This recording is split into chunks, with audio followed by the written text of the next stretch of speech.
റിയോയിൽ മൂന്നാം ദിനം ഇന്ത്യക്ക് 6 ഇനങ്ങളിൽ മത്സരങ്ങളുണ്ട്. പ്രതീക്ഷകളോടെ ഷൂട്ടിംഗിൽ ഗഗൻ നാരംഗും അഭിനവ് ബിന്ദ്രയും ഇറങ്ങുന്നുണ്ട്.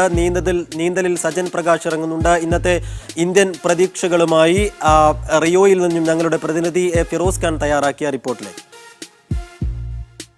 റിയോയിൽ ഇന്ത്യ ഏറെ പ്രതീക്ഷ പുലർത്തുന്ന ദിനമാണ് ഇന്ന് തിങ്കളാഴ്ച. കഴിഞ്ഞ 2 ദിവസത്തെ നിരാശാജനകമായ പ്രകടനത്തിന് ശേഷം ഇന്ത്യ ഇന്ന് മെഡൽ പട്ടികയിൽ സ്ഥാനം പിടിക്കുമെന്നാണ് ഇന്ത്യൻ ക്യാമ്പിൽ പൊതുവെ എല്ലാവരും കരുതുന്നത്. കാരണം 2008 ബീജിംഗ് ഒളിമ്പിക്സിൽ സ്വർണം നേടിയ അഭിനവ് ബിന്ദ്രയും 2012 ലണ്ടനിൽ വെങ്കലം നേടിയ ഗഗൻ നാരംഗും ഇന്ന് ഇന്ത്യക്ക് വേണ്ടി തോക്കേന്തുകയാണ്. കഴിഞ്ഞ 3 ഒളിമ്പിക്സുകളിൽ ഇന്ത്യക്ക് മെഡൽ നൽകിയ ഇനമാണ് ഷൂട്ടിംഗ്. അതുകൊണ്ട് തന്നെ അഭിനവ് ബിന്ദ്രയെ പോലുള്ള പരിചയസമ്പന്നനായ ഒരാൾ ഇന്ന് ഇന്ത്യക്ക് വൈകുന്നേരത്തോടുകൂടി ഒരു മെഡൽ സമ്മാനിക്കുമെന്ന പ്രതീക്ഷയാണ് ഇന്ത്യൻ ക്യാമ്പിലെങ്ങുമുള്ളത്. മറ്റൊന്ന്, ഗഗൻ നാരംഗ് 3 ഇനത്തിൽ മത്സരിക്കുന്നുണ്ട്.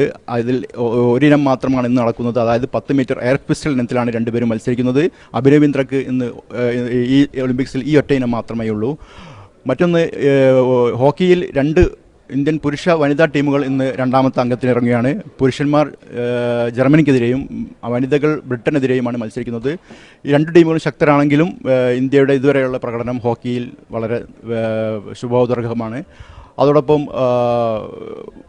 ടീമിനത്തിൽ നിരാശാജനകമായ പ്രകടനം നടത്തിയ വനിതാ അമ്പെയ്ത്ത് താരങ്ങൾ ഇന്ന് വ്യക്തിഗത ഇനങ്ങളിൽ മത്സരിക്കുന്നുണ്ട്. 3 പേർ.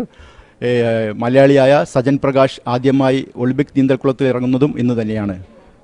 റിയോയിൽ നിന്ന് മീഡിയ വണ്ണിന് വേണ്ടി ഫിറോസ് ഖാൻ.